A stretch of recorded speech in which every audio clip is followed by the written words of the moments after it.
Ka gra që nuk ndihen më të dëshirueshme.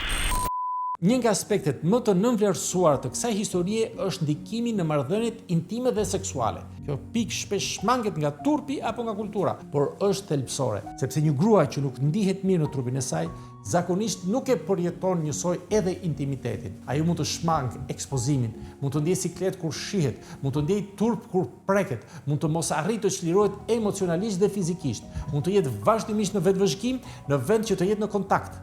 Marrëdhënie seksuale nuk është vetëm funksion fizik, është një përjetim shumë i lidhur me mënyrën si njeriu ndihet me trupin e tij.